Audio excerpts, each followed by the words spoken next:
In the news tonight, Tavyuni businesses want more police presence. COVID infection deaths remain a concern. And dump fire affects Lovu residents. From the studios of FBC Suva, Edwin Nana. Ulunaka, Fiji. Business owners at the Nangara Commercial Centre in Tavyuni are calling for increased police presence, especially during curfew hours, to ensure the safety and security of their businesses. The concern comes following 2 fires and a robbery in Nangara 2 weeks ago during curfew. Eleanor Turangaivu has more. Almost 2 weeks ago, an early morning blaze totally destroyed a shop. There was attempted arson at a mosque and a major store was burgled, all within minutes of each other and at one place, Nangara Tavyuni. It really has harmed all the business people, and we are really afraid of that, what is happening. The incident has shown light on a serious issue allegedly happening for months now. So at 11 o'clock when we go indoors, there's no police. Well, I put it this way. There was no police before this incident in Nangara. They drive through at night, maybe 1 or 2 times. It's been noticed there. Many people move around after curfew hours. People, the incident that happened, it was also in the curfew hours. The retailers feel their businesses are at risk following the incident and are pleading for more police presence and protection. When the curfew hour starts, it looks like it's the curfew for us, and it's more freedom for the drunkards. Nangara is the business community. It is like the center of town, and this is where we need police presence at night. We needed some police help in night time, put the checkpoint. We need the more police to be on curfew hours so that they can look after our business and they can patrol. I'd feel so much better if I knew that the local police were patrolling the area every night, keeping an eye on my shop and every shop in the street. Acting Police Commissioner Rusiati Tunravu says they have taken on board the concerns from the business community, and police are setting up checkpoints on a daily basis with activities being reported back. He adds they will also continue with visitations to the business and religious communities. Eleanor Turangaivu, FBC News. Vitilevu remains in the grips of the coronavirus, and this is concerning for the Ministry of Health as more people are dying due to the infection. Since April, the virus has claimed 252 lives. The Permanent Secretary for Health says, fortunately, the ministry has the capacity in the mortuaries to cater for the increased deaths. Kritika Kumar reports. The Health Ministry is now registering COVID deaths in the Western Division too. We actually do have a lot more capacity to keep for more services to expand. Dr. Fong says these are trying times and many families take time to sort out burials. I'm just happy that I've got a group of people who do burial coordination, when they actually have a process of being able to call families and help them to navigate the process of closure around that time of grief. Chief Medical Advisor Dr. Chemesa Tundravu says they are working with contracted mortuary operators and are also setting up services to ensure people get equal access to the help they need. In terms of health services, all our major health facilities remain fully functional in all divisions, providing emergency services, admissions and inpatient care for COVID as well as non-COVID patients. General outpatient services continue in our health centers and subdivisional hospitals.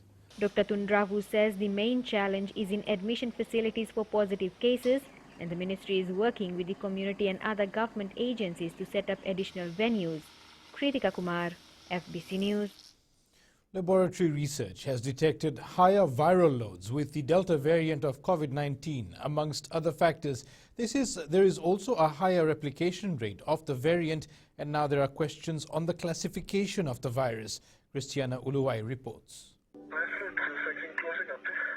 Although the Delta variant has increased hospitalization rate, this has not required the change in the virus strain identification. And so the name COVID-19 reflects the disease itself. And so we haven't discussed changing that because the disease itself is the same. Fiji Medical Association President Dr. Bashrat Munshi says it is important to stop this virus through vaccination. And the worrying thing is that if this virus circulates in unvaccinated population, then the chances of mutation and possibly becoming a worse version of itself is worrying. The World Health Organization is still trying to ascertain why the Delta variant is more transmissible. It says death rate is still low and does not warrant a change in strain identification from COVID-19 to COVID-20. Christiana Ulwai, FBC News. Residents in Lautoka are concerned with smoke emanating from the Vunatu rubbish dump since yesterday. The Lautoka City Council has been using an excavator and bulldozer to create fire breaks in order to isolate the blaze. Details with Felipe Naikaso. The City Council says the fire at the dump started around 5 p.m. on Sunday, also agreeing that it is affecting the residents. We can't even hang our clothes outside, and there is a lot of toxic chemicals from the smoke which is harmful to us, and also we have kids to worry about. The council is working around the clock to rectify the problem. They also state that they never use fire to clear out the piles of rubbish, but instead use an open, aerobic and evaporation decomposition method for the management of the landfill site. We are concerned about the smoke. We understand, of course, that for the community and the public, having the current smoke situation is not good for anybody. Plans are also in place to ensure this doesn't happen again. We have also been working on a new tower. Because of the size and the landmass of the rubbish dump, it's too challenging to have cameras. So we had decided that a tower would be the best solution. A few residents living close to the dump have moved temporarily just to escape the smoke. Felipe Naikaso, FBC News.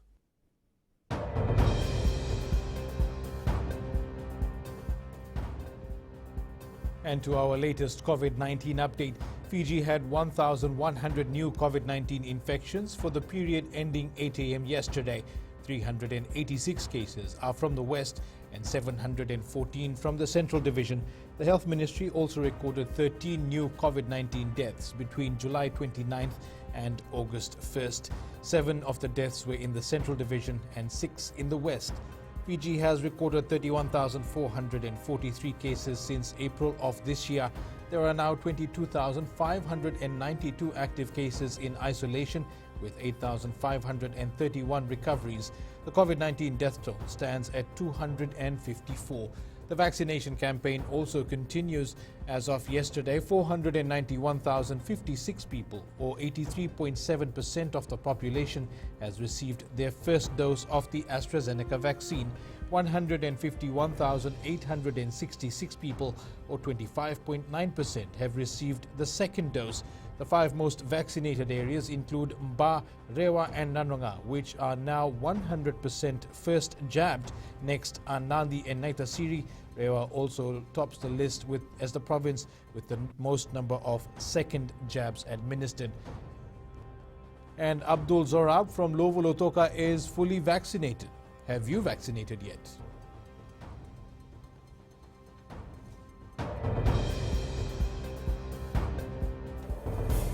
Up ahead, tenants caught lying about financial status. And styrofoam ban in effect.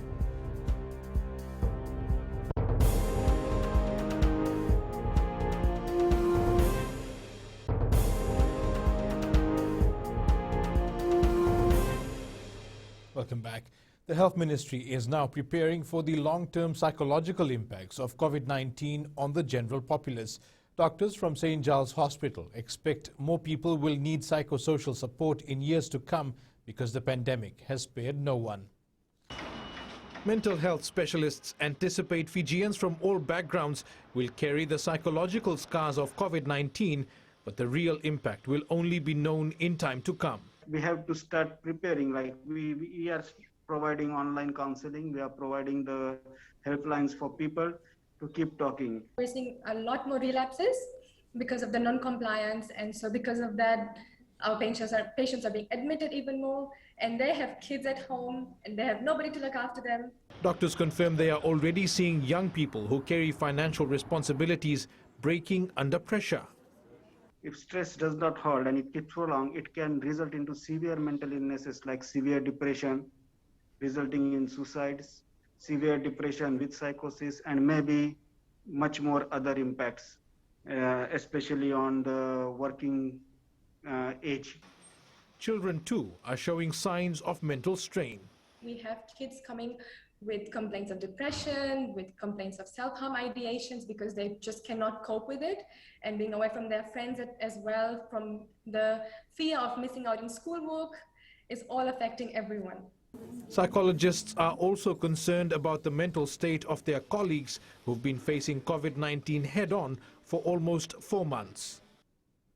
The Prime Minister is reiterating that his government will not allow the permanent alienation of Itoke land or land swaps.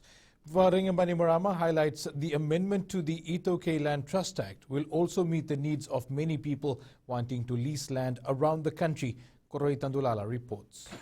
The Prime Minister says there is a shift that needs to be recognized as more Itoke are now lessees who will benefit from this amendment. The State Lands Act used to allow the permanent alienation of Itoke land through a process called land swap. Itoke lands were lost in Danarau and Momi through this. My government put a stop to it by amending the relevant section of the State Lands Act. It will not happen again. We've never alienated land. We give equal share of lease to all Itoke. That shows concern and care for all of the Itoke in this country. Bani Baraba says provisions are in place to ensure the security of Itoke landowners. My government has now put in place in the 2013 Constitution that Itoke land must be returned to the Itoke landowners if it is no longer needed for the purpose it was originally intended for. Government is urging landowners to disregard misinformation about the land bill and utilize this opportunity to improve their livelihoods. Andurotalo, FBC News.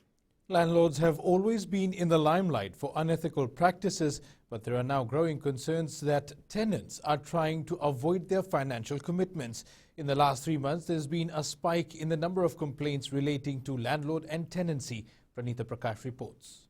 The Consumer Watchdog and the Consumer Protection Body have found out that tenants taking advantage of the COVID-19 situation has become a new trend. We found instances where tenants say, I'm not paying rent because I've been affected by the pandemic, only to find that they have not been affected. And so, while they have the ability to pay rent, some tenants are paying too much. We have also seen is there are some tenants, though they are on their normal salary, they are trying to evade paying the rent. So if you are able to make those financial commitments, please do so.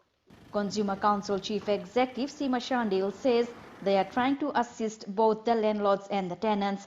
We have received more than 150 complaints against residential landlords, and we have been able to actually assist over 100 tenants by liaising with their landlords in order to seek some sort of assistance. The two organizations are calling on both landlords and tenants to come to a mutual understanding during this difficult time, as no one has been spared. Pranita Prakash, FBC News. The Department of Environment is strengthening surveillance and will come down hard on manufacturers and outlets that continue to produce, sell or use polystyrene products, commonly known as styrofoam. The ban on the use of styrofoam came into effect on August 1st, and the department is optimistic that retailers and restaurants will comply. Josiah Nanunga reports a 7-month grace period was given to ensure that remaining stock was cleared. From this to this, a clear indication that retailers and restaurants are strictly following the law. We also do remote monitoring. We will be going on site depending upon how we apply the COVID guidelines into our monitoring teams as well. The Environment Department is also working closely with relevant arms of the government, NGOs and various businesses to ensure compliance. If we find others in a similar situation or people who are selling, then using polystyrene, then we would know immediately, or we will get to know. As soon as we get to know, then we will take action. Whatever the government is telling us to follow, we are following that container, which is very good. Like the styrofoam container we was using before, it's flying here and there in the city and all the streets we can see around. At our home in front we can see everywhere. This quality is very good. The initiative is critical as most chemicals found or present in the polystyrene products are not environmentally friendly. The authority continued to reiterate that if a company or anyone for that matter is found breaching the law, they are liable to pay a fine of up to $500,000 or 7 years imprisonment or both. Jose Nunga, FBC News.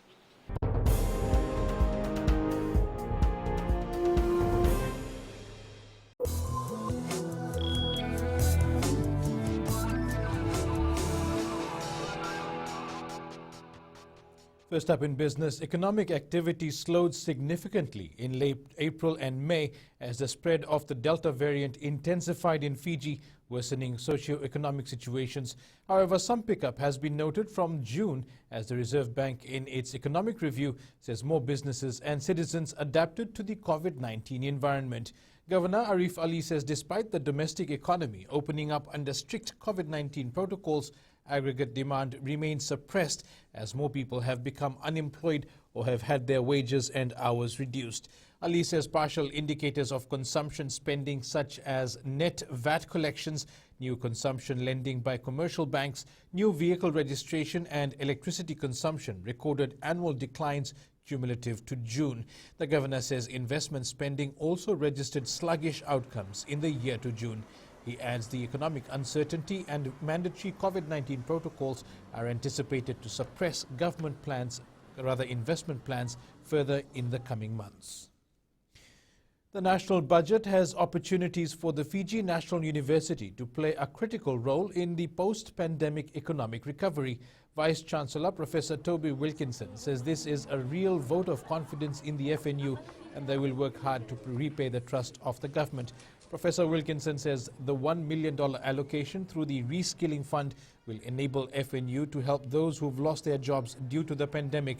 The other allocations include 5,000 new places for TVET courses through the Tertiary Education Loan Scheme. Indeed, TVET qualifications are exactly what the economy needs to bounce back from the pandemic. Investing in a TVET programme, now with the added opportunity of TELS funding, provides education for employability and is an investment in your future. The FNU has been allocated $44 million in the new budget. And here are the local exchange rates as set this morning. The Fiji dollar was on the rise today, gaining against the Chinese yuan, the US greenback, the New Zealand dollar, the PNG kina and the euro, but dropped against the Aussie dollar and the Japanese yen. Declines across the commodities market. Crude oil dropped to close at $71 a barrel. Gold dropped a few dollars to $1,813 per ounce, and silver closed down $25.38 per ounce. Time now for Sharon to give us the latest on the markets. Good evening. Both the Aussie and Kiwi dollars were under pressure ahead of the Reserve Bank of Australia's interest rate decision today. The Aussie dollar also got a bit knocked off following the downbeat prints of Aussie housing numbers for June. Details suggest that Australia building permits dropped below 4.5%. In addition to the pre-RBA caution, a mixed play between the Delta COVID variant fears and stimulus headlines also contributed to the Aussie traders' indecision. Meanwhile, the US dollar was on the back foot against the safe haven Japanese yen and Swiss franc. This came after soft US manufacturing data and rising concerns about the coronavirus Delta variant prompted traders to wind back bets on a strong economic recovery. The US yield also dropped shortly after an Institute for Supply Management report showed July US manufacturing growth slowed for the second straight month. The ISM's index of national factory activity fell to 59.5 last month, making it the lowest reading since January. Tomorrow we will have more on the Reserve Bank of Australia's update, Aussie retail sales numbers and the unemployment details for New Zealand. But for now, that's all from your HFC Bank. Vinaka.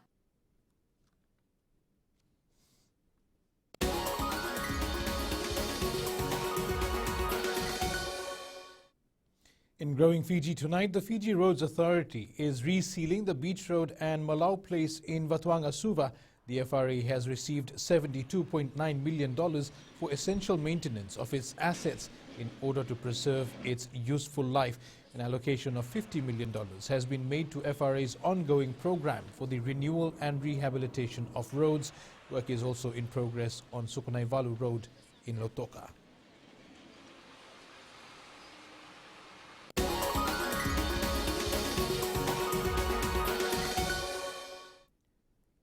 And coming up after the break, university student uses baking skills to start a business. Stay with us.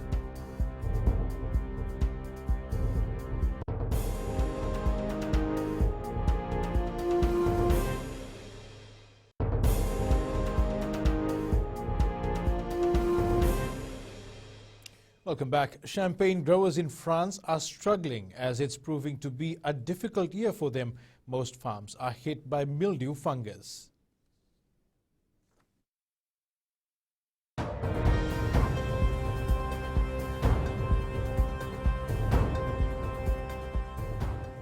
Many Fijians are making the most of their situation in the middle of the pandemic. Many are using this time to enhance their skills. One such person is Ashleen Elisha from Lambasa, who is using baking to start up a small business.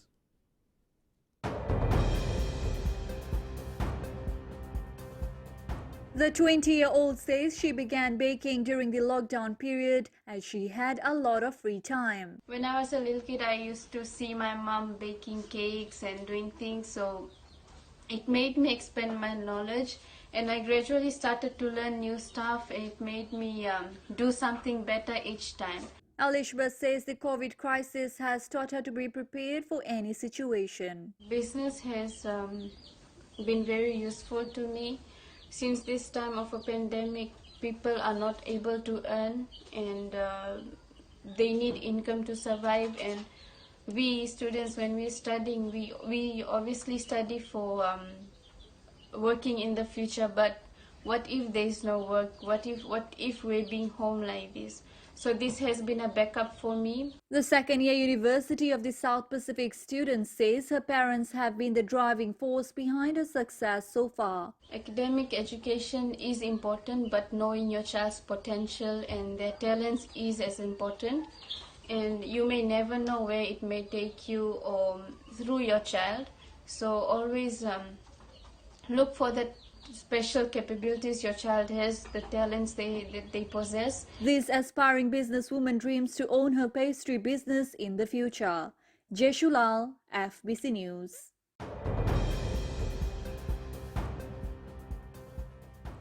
Fijians can now obtain a copy of their birth certificate and that of their dependent children from any births, deaths and marriages office for free. The fees will now be borne by the government. Parents must note that late birth registration fees of $21.80 will still apply in cases where births are registered after 1 year. Fijians registering the death of an immediate family member can also do so for free. This is applicable at all BDM offices around Fiji.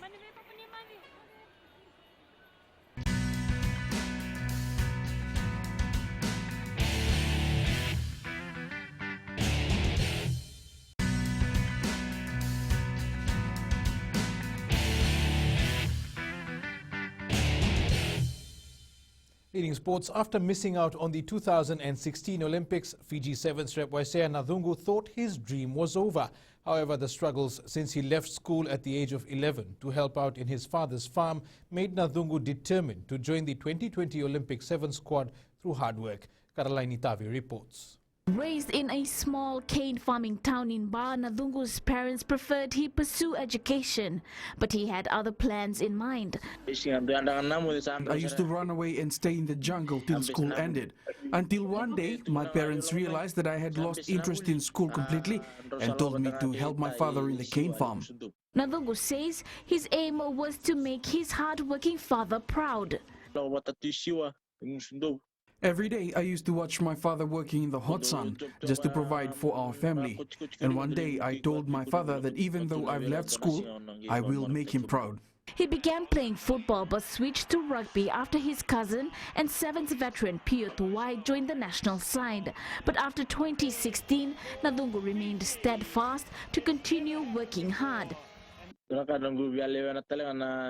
wanted to be part of the 2016 team, but I missed out on the selection. But I know that it was God's plan all along. I was watching the game at the village, and I told myself that one day I will win a medal for Fiji as well. Nandungu never looked back and continued to persevere before winning gold at the Tokyo Olympics, making his family and the country proud. We would like to thank Wise for the hard work over the years. Though he had some hurdles along the way, we are proud of how far he's come and what he has achieved. The World Cup Sevens and Commonwealth Games are next on Nandungu's list. Karleni Tavi, FBC Sports. The Fiji National Rugby League has named a 41-member extended squad to prepare for the Rugby League World Cup in England if the 15 NRL players in the squad are not released by their clubs because New Zealand and Australia have withdrawn from the World Cup. The FNRL has something planned. Looking at what we are facing now, I would consider it as a blessing in disguise to players who made inclusion into the team. Former Fiji Rugby League Samoa Pacific Games captain Luke Andurotalo is slowly seeing the fruits of his labour.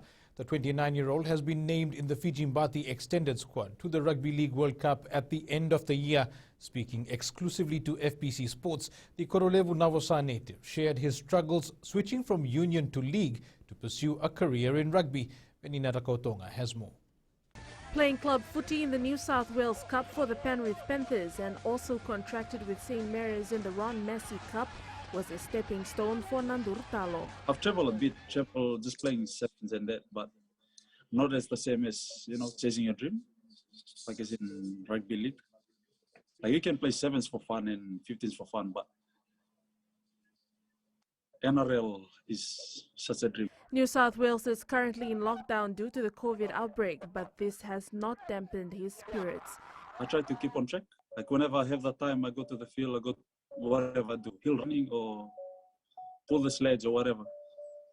I made a little gym down at the garage, just to keep on track with the boys, with how they're training in there. Kaiviti Silktails head coach Wes Naingama commended Andurotalo after his improved performance at the Ron Massey Cup a few months ago. He's a handful. He's a big body on the wings. He's got pace. He's a big part of St Mary's success with his carries in yardage. He plays like an extra front with his runs and that. So we've got a big job on Luque. And to the Olympics, Puerto Rico won its first gold medal at the Tokyo Games. The athlete has done it in style. And a sprinter from Belarus who refused her team's order to fly home early from the Olympics has been granted a humanitarian visa by Poland. The 24-year-old is at the Polish embassy in Tokyo after spending the night secured in a hotel under protection of Japanese police. In our play of the day, Manly winger Jason Saab contorted himself to get a bouncing ball grounded just inside the sideline choke in the 13th minute last night for the first of 2 tries against the Sharks. Even commentators described it as a ridiculous athleticism. That's it from sports. I'll have your weather after the break.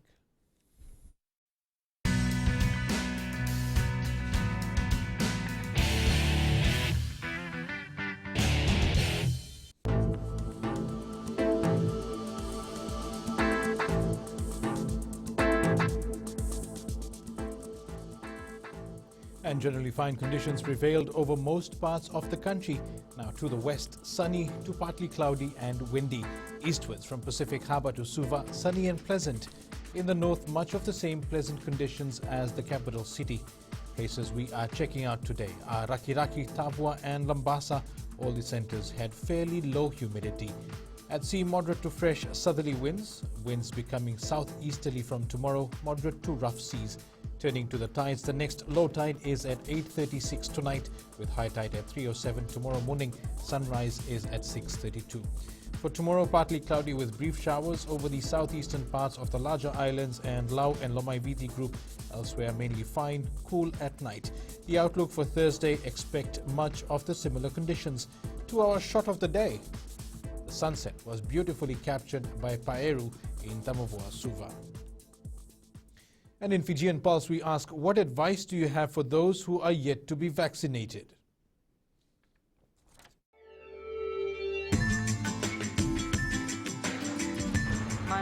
advise to all the citizens to get the jab as soon as possible.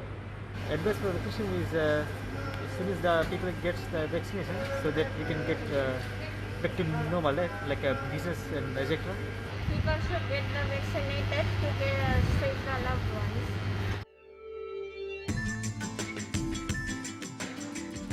And recapping our main stories, Tavyuni businesses want more police presence. COVID infection deaths remain a concern, and dump fire affects Lovo residents. For these stories and others, you can tune in daily to our sister radio station Gold FM. To our poll question this week, we are asking, should there be an Olympic 7 celebration once Fiji is clear of COVID-19? Visit our FBC News website to take part. And remember to send us newsworthy pictures and videos. Email fbcnews@fbc.com.fj or share it with us via our various social media accounts. You can also download our FBC app to keep updated with the very latest news and sports and listen to our 6 radio stations live. That's your news this evening. I'll see you again tomorrow. Until then, stay safe. Modemanda.